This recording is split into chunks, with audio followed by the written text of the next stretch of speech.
Coolbeatz. Yeah, yeah. A quiet transition between the heaviness of the night and the hope that comes with the dawn. This is life.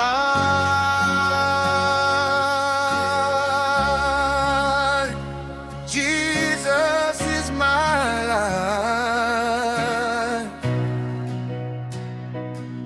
Zuvaranyura nyika ya nyarara, usiku paunosika ndino sarandeka, nguva yekurara painosvika, panoya rima rinofukidza moyo wangu. Vanofunga kuti ndirere, vachiti zvose zvakanaka, asi pane nyaya dzisina kutaurwa.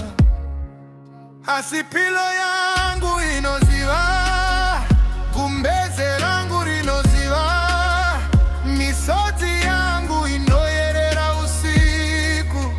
Mumanyepo erunyararo ndimo mune kuchema, asi upenyu wangu uri mumaoko enyu.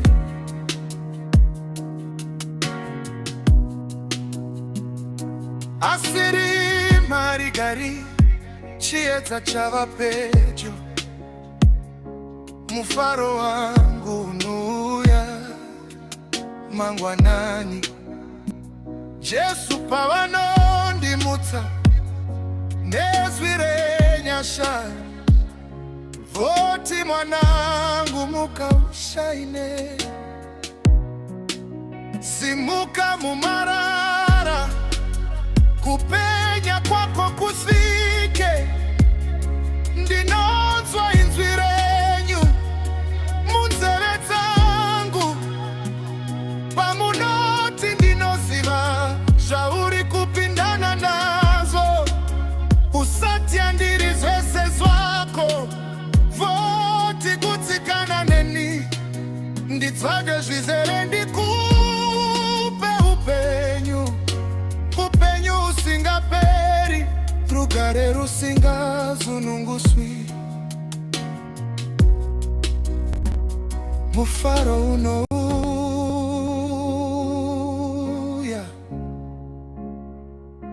misodzi yoma. Ndamuka nasi ndakamuka nero.